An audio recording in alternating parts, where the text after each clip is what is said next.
सबत के दिन पर बाइबल के द्वारा आइए हम पुष्टि करें कि मसीह आनसंग होंग परमेश्वर है, क्योंकि उन्होंने हमारे पापों को क्षमा किया है।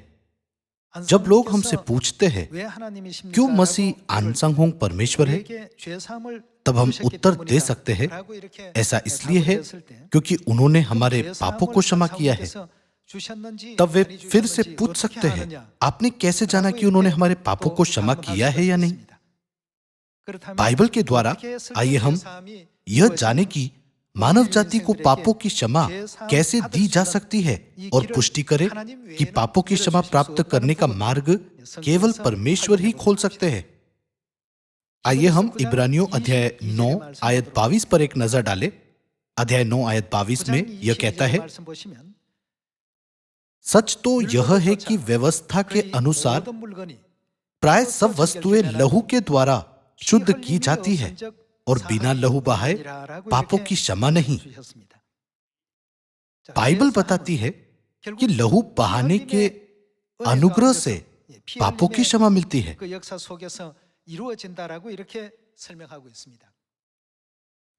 पुराने नियम के समय में यह पशु बलि के लहू के द्वारा था।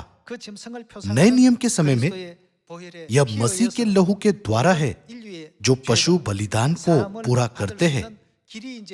जैसे पुराने नियम के समय में पापों की क्षमा पशु बलि के लहू के द्वारा दी गई थी, वैसे ही हम नए नियम के समय में केवल मसीह के लहू के द्वारा पापों की क्षमा प्राप्त कर सकते हैं। आइए हम इफिसियों अध्याय 1 पर जाए। आइए हम इफिसियों अध्याय 1 पर जाए। इफिसियों अध्याय 1 आयत 7 में कहा गया है, हमको उसमें उसके लहू के द्वारा छुटकारा अर्थात अपराधों की क्षमा उसके उस अनुग्रह के धन के अनुसार मिला है। बाइबल हमें सिखाती है कि पापों की क्षमा मसीह के बहुमूल्य लहू के द्वारा दी जाती है। तब हमें पापों की क्षमा कौन दे सकता है? मानव जाति को पापों की क्षमा कौन दे सकता है, जिन्होंने स्वर्ग में पाप किया और इस पृथ्वी पर गिरा दिए गए? आइए हम लूका अध्याय 5 आयत 17 पर जाए। अध्याय 5 आयत 17 में यह कहता है, एक दिन ऐसा हुआ कि वह उपदेश दे रहा था और फरीसी और व्यवस्थापक वहां बैठे हुए थे, जो गलील और यहूदिया के हर एक गांव से और यरूशलेम से आए थे, और चंगा करने के लिए प्रभु की सामर्थ्य उसके साथ थी। उस समय कई लोग एक मनुष्य को जो लकवे का रोगी था घाट पर लाए, और वे उसे भीतर ले जाने और यीशु के सामने रखने का उपाय ढूंढ रहे थे। पर जब भीड़ के कारण उसे भीतर न ले जा सके, तो उन्होंने छत पर चढ़कर और खपरेल हटाकर उसे खाट समेत बीच में यीशु के सामने उतार दिया। उसने उनका विश्वास देखकर उससे कहा, हे मनुष्य, तेरे पाप क्षमा हुए। तब शास्त्री और फरीसी विवाद करने लगे, यह कौन है जो परमेश्वर की निंदा करता है? परमेश्वर को छोड़ और कौन पापों को क्षमा कर सकता है? यहाँ केवल परमेश्वर के अलावा कोई और पाप क्षमा नहीं कर सकता। हालांकि यीशु मसीह ने कहा, तेरे पाप क्षमा हुए। आज आइए हम जाने कि कैसे मसीह आनसंग होंग ने बाइबल के द्वारा हमारे पापों को क्षमा किया है। आइए हम आयत 22 के साथ जारी रखें। यीशु ने उनके मन की बातें जानकर उनसे कहा, तुम अपने मनों में क्या विवाद कर रहे हो? सहज क्या है, यह कहना तेरे पाप क्षमा हुए, या यह कहना उठ और चल फिर? परंतु जिससे तुम जान लो कि मनुष्य के पुत्र को पृथ्वी पर पाप क्षमा करने का भी अधिकार है। 2000 वर्ष पहले जब यीशु मसीह इस पृथ्वी पर आए थे, तो उनके पास पापों को क्षमा करने का अधिकार था।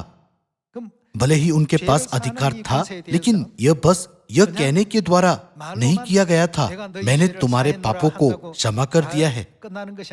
दोनों पुराने नियम और नए नियम के समय में लहू बहाने का एक बलिदान होना चाहिए। दूसरे शब्दों में, यह आराधना के माध्यम से है। तब आइए हम मत्ती अध्याय 26 आयत 17 पर जाकर पता लगाए कि यीशु ने क्या स्थापित किया। आइए हम मत्ती अध्याय 26 आयत 17 पर जाए। अख़मीरी रोटी के पर्व के पहले दिन चेले यीशु के पास आकर पूछने लगे, तू कहाँ चाहता है कि हम तेरे लिए फसह खाने की तैयारी करें? उसने कहा, नगर में अमुक व्यक्ति के पास जाकर उससे कहो, गुरु कहता है कि मेरा समय निकट है, मैं अपने चेलों के साथ तेरे यहाँ पर्व मनाऊंगा। अतः चेलों ने यीशु की आज्ञा मानी और फसह तैयार किया। आइए हम आयत 26 में फसह खाने के दृश्य पर जाए। जब वे खा रहे थे तो यीशु ने रोटी ली और आशीष मांगकर तोड़ी और चेलों को देकर कहा, लो खाओ, यह मेरी देह है। फिर उसने कटोरा लेकर धन्यवाद किया। कटोरे में फसह का दाखमधु है। कटोरा लिया और उन्हें देकर कहा, तुम सब इसमें से पियो, क्योंकि यह फसह के दाखमधु का अर्थ क्या है?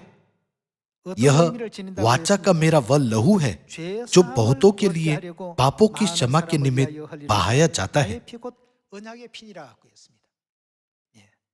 ERV बाइबल में मत्ती अध्याय 26 आयत 28 का अनुवाद इस प्रकार किया गया है, यह दाखमधु मेरा लहू है जो बहुतों के पापों को क्षमा करने और परमेश्वर की ओर से अपने लोगों के साथ नई वाचा शुरू करने के लिए उंडेला जाएगा।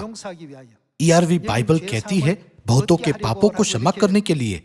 ERV बाइबल कहती है पापों की क्षमा के लिए। इसलिए जिन लोगों को यह प्रतिज्ञा नहीं मिली है, उन्हें कभी भी क्षमा नहीं किया जा सकता है, चाहे वे इस पृथ्वी पर कितना भी धर्मी जीवन जिए। बेशक हम इस पृथ्वी पर भी पाप करते हैं, लेकिन चूंकि हमने पहले स्वर्ग में पाप किया था, इसलिए उस पाप को क्षमा किया जाना चाहिए। क्या यीशु ने उस पाप को क्षमा करने के लिए नई वाचा नामक सत्य की व्यवस्था स्थापित नहीं की? इसलिए उन्होंने कहा, यह वाचा का मेरा वह लहू है जो बहुतों के लिए पापों की क्षमा के निमित्त बहाया जाता है। फसह की रोटी और दाखमधु के बारे में समझाते हुए यीशु ने हमें फसह का दाखमधु का अर्थ सिखाया। यह बहुतों के लिए पापों की क्षमा के लिए बहाया जाता है। तब मनुष्य कैसे मसीह के बहुमूल्य मांस और लहू में भाग ले सकते हैं? हमारे लिए उनके बलिदान का लहू प्राप्त करने का तरीका क्या है? आइए हम इब्रानियों अध्याय 10 वचन 28 देखें। अध्याय 10 आयत 28 में यह कहता है, जब मूसा की व्यवस्था का ना मानने वाला 2 या 3 जनों की गवाही पर बिना दया के मार डाला जाता है, तो सोच लो कि वह कितने और भी भारी दंड के योग्य ठहरेगा, जिसने परमेश्वर के पुत्र को पांवों से रोंदा और वाचा के लहू को, जिसके द्वारा वह पवित्र ठहराया गया था, अपवित्र जाना है और अनुग्रह के आत्मा का अपमान किया। मत्ती अध्याय 26 के अनुसार फसह का दाखमधु वाचा का लहू है। यहाँ यह लिखा है कि जो लोग वाचा के लहू को अपवित्र मानते हैं और अनुग्रह के आत्मा का अपमान करते हैं, उन्हें दंडित किया जाएगा। नई वाचा का फसह सत्य की प्रणाली है जिसे परमेश्वर ने पापों की क्षमा के लिए स्थापित किया था। बाइबल गवाही देती है कि जो लोग इस व्यवस्था का इनकार करते हैं, उन्हें दंडित किया जाएगा। केवल वे जो फसह का पर्व मनाते हैं, पापों की क्षमा प्राप्त कर सकते हैं। आइए हम पहला कुरिन्थियों अध्याय 10 पर जाए। आइए हम पहला कुरिन्थियों अध्याय 10 आयत 16 देखें। वह धन्यवाद का कटोरा जिस पर हम धन्यवाद करते हैं, क्या मसीह के लहू की सहभागिता नहीं? वह रोटी जिसे हम तोड़ते हैं, क्या वह मसीह की देह की सहभागिता नहीं? फसह की रोटी और दाखमधु का उल्लेख एक बार फिर पहला कुरिन्थियों अध्याय 10 आयत 16 में किया गया है। आइए हम आयत 17 के साथ जारी रखें। इसलिए कि एक ही रोटी है तो हम भी जो बहुत है एक देह है, क्योंकि हम सब उसी एक रोटी में भागी होते हैं। यह आयत बताती है कि जब हम विधि में भाग लेते हैं तो हम मसीह के साथ एक देह बन सकते हैं। यहाँ धन्यवाद का कटोरा क्या फसह के दाखमधु को नहीं दर्शाता? साथ ही यह लिखा है, वह रोटी जिसे हम तोड़ते हैं, क्या वह मसीह की देह की सहभागिता नहीं? क्या ये फसह की रोटी को नहीं दर्शाता? केवल वे जो फसह की रोटी और दाखमधु में भाग लेते हैं, वे यीशु मसीह के लहू में भाग ले सकते हैं, और केवल वे जो उनके लहू में भाग लेते हैं, परमेश्वर से पापों की क्षमा प्राप्त कर सकते हैं। यह लिखा है, पापों की क्षमा के लिए। बाइबल हमें स्पष्ट रूप से वह कारण बताती है कि परमेश्वर हमें फसह का दाखमधु क्यों देते हैं। इसलिए यदि कोई पूछे, क्या हम फसह के बिना पापों की क्षमा प्राप्त कर सकते हैं, तो जवाब है, बिल्कुल नहीं। बेशक अपवाद हो सकते हैं यदि परमेश्वर विशेष कार्य को उसी तरह से करते हैं जैसे उन्होंने अपनी दाहिनी ओर के डाकू के लिए किया था। लेकिन परमेश्वर ने नियम के रूप में क्या निर्धारित किया है? हम पुष्टि कर सकते हैं कि फसह को मनाए बिना कोई भी मसीह की देह या उनके लहू में भाग नहीं ले सकता। इसलिए सबसे बढ़कर सभी मनुष्यों को पापों की क्षमा प्राप्त करने के लिए फसह का पर्व मनाना चाहिए, है ना? दुष्ट शैतान ने मानव जाति से पाप करवाया। इसके अलावा मानव जाति को पापों की क्षमा से दूर करने के लिए वह क्या करेगा? जब हम दानियेल अध्याय 7 आयत 25 को देखें, तो वह परमेश्वर की वाचा की व्यवस्था को बदल देगा।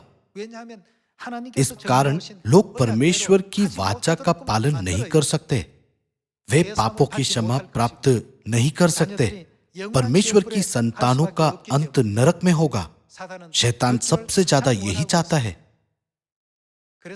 इसलिए परमेश्वर ने बिना किसी शर्त के एक वादा किया कि जो कोई भी मसीह के लहू में भाग लेता है, उसे पापों की क्षमा मिलेगी, और उन्होंने एक नई वाचा स्थापित की।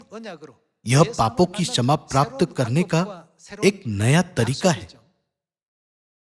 बाइबल में इसे परमेश्वर के साथ एक अनुबंध के रूप में व्यक्त किया गया है। जब हम इसका पालन करेंगे तो हमें न केवल पापों की क्षमा मिलेगी, बल्कि अनंत जीवन भी मिलेगा। लेकिन शैतान ने परमेश्वर के नियत समयों और व्यवस्थाओं को वैसे ही बदलना शुरू कर दिया जैसे दानियेल की पुस्तक में भविष्यवाणी की गई थी। 4वीं शताब्दी के आसपास निकिया की परिषद में फसह को पूरी तरह से मिटा दिया गया था। इसका क्या मतलब है? इसका मतलब है कि पापों की क्षमा प्राप्त करने का मार्ग गायब हो गया। सीधे शब्दों में कहे तो परमेश्वर और मानव जाति के बीच का अनुबंध पूरी तरह से टूट गया और खो गया। सारी मानव जाति पापों की क्षमा प्राप्त करना नहीं जानती थी। जब हम पापों की क्षमा प्राप्त करने का मार्ग नहीं खोज सके, तो परमेश्वर ने हम पर दया की और दूसरी बार इस पृथ्वी पर आए। इब्रानियों अध्याय 9 में यह लिखा है कि जो लोग उसकी बाट जोहते हैं, उनके उद्धार के लिए वह दूसरी बार इस पृथ्वी पर आएंगे। जब वह इस पृथ्वी पर प्रकट होंगे, तो वो यह कहते हुए सभी लोगों को एक बार में नहीं लेंगे, मैं आप सभी को बचाऊंगा। इसके बजाय वह दूसरी बार आएंगे और हमें उस सत्य के बारे में सिखाएंगे जिसके द्वारा हम बचाए जा सकते हैं। भले ही सुसमाचार का कार्य और उद्धार का कार्य आसानी से पूरा किया जा सकता है यदि वह सभी को एक ही बार में ले लेते हैं, लेकिन वह इसे उस तरह से नहीं करेंगे। यह भविष्यवाणी की गई है कि वह अपनी प्यारी संतानों को सिखाएंगे ताकि वे सत्य को महसूस कर सके और एक एक करके उद्धार में आ सके। आइए हम मीका अध्याय 4 पर जाएं। आइए हम मीका अध्याय 4 आयत 1 में भविष्यवाणी देखें। अंत के दिनों में ऐसा होगा कि यहोवा के भवन का पर्वत सब पहाड़ों पर दृढ़ किया जाएगा और सब पहाड़ियों से अधिक ऊंचा किया जाएगा, और हर जाति के लोग धारा के समान उसकी ओर चलेंगे। और बहुत सी जातियों के लोग जाएंगे और आपस में कहेंगे, आओ हम यहोवा के पर्वत पर चढ़कर याकूब के परमेश्वर के भवन में जाए, तब वह हमको अपने मार्ग सिखाएगा। चूंकि कोई नहीं जानता कि पापों की क्षमा कैसे प्राप्त की जाती है, इसलिए वह दुष्टों को तुरंत दंडित करके उसी घड़ी अपने धर्मी लोगों को अपने साथ नहीं ले जाएंगे। वह एक एक करके नई वाचा का सत्य सिखाएंगे, जिसमें सबत का दिन, नई वाचा का फसह, आराधना के दौरान महिलाओं को ओढ़नी पहनना, पैर धोने की विधि और इत्यादि के बारे में शिक्षाएं शामिल है। यह भविष्यवाणी की गई है कि वह हमें एक एक करके अपने मार्ग सिखाएंगे और हम उसके पथों पर चलेंगे, क्योंकि यहोवा की व्यवस्था सियोन से और उसका वचन यरूशलेम से निकलेगा। यह मार्ग पहले के मार्ग से अलग नहीं है। बाइबल के विभिन्न संस्करण हैं। उनमें से एक पढ़ने में आसान संस्करण है। ERV बाइबल में इसे इस प्रकार व्यक्त किया गया है, परमेश्वर हमें अपना जीवन जीने का मार्ग सिखाएंगे और हम उनका पालन करेंगे। जीने का मार्ग यानी जीवन का मार्ग। सभी मानव जाति को अपने पाप के परिणाम स्वरूप मरना पड़ा। सभी मानव जाति को मृत्यु से जीवन की ओर ले जाने के लिए पापों को क्षमा करने के अलावा और कोई मार्ग नहीं है। इसलिए परमेश्वर स्वयं इस पृथ्वी पर आएंगे और सभी मानव जाति को जीवन का मार्ग अर्थात पापों की क्षमा प्राप्त करने का मार्ग सिखाएंगे। ऐसा करने के द्वारा परमेश्वर उन्हें अनंत स्वर्ग में ले जाना चाहते हैं। यह परमेश्वर की भविष्यवाणी का एक हिस्सा है। दूसरी ओर शैतान का लक्ष्य मानव जाति में और अधिक पापों को जोड़ना और उस सत्य को हटाना है जो पापों को क्षमा करता है। इसलिए शैतान ने फसह को मिटा दिया और निंदा फैलाता रहा ताकि लोग कहें यही मूसा की व्यवस्था है या ये केवल यहूदियों के लिए है।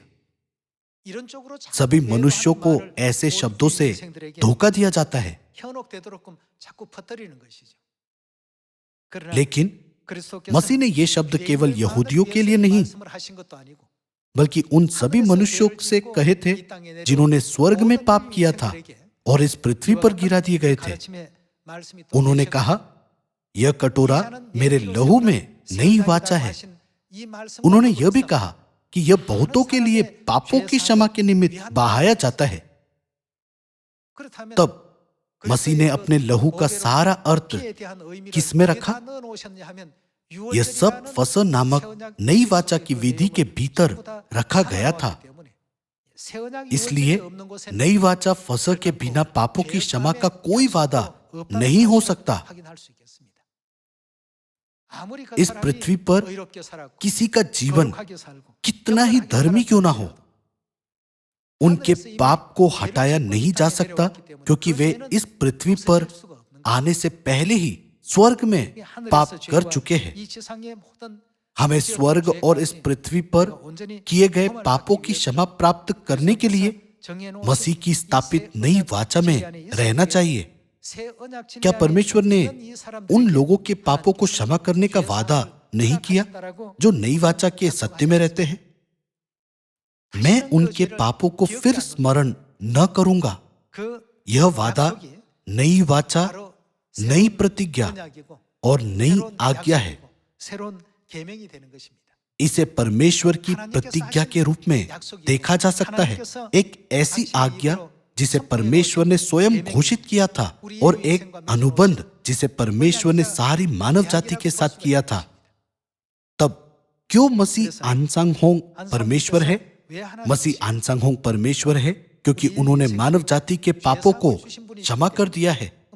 हम कैसे जानते हैं कि उन्होंने हमारे पापों को क्षमा कर दिया है? उन्होंने हमारे लिए नई वाचा फसह के सत्य को पुनर्स्थापित किया है, इसलिए वह परमेश्वर है। क्या यह सच नहीं है कि कोई भी पापों की क्षमा के बारे में तब तक बात नहीं कर सकता जब तक कि फसह का सत्य पुनर्स्थापित न हो जाए? केवल परमेश्वर के पास पापों को क्षमा करने का अधिकार है। इस प्रकार जब पापों की क्षमा का सत्य प्रकट होता है तो यह इस पृथ्वी पर किसका प्रकट होना दिखाता है? क्या इसका मतलब यह नहीं है कि परमेश्वर इस पृथ्वी पर आए हैं? क्या नई वाचा के फसह का सत्य उनके प्रकट होने का प्रमाण नहीं है?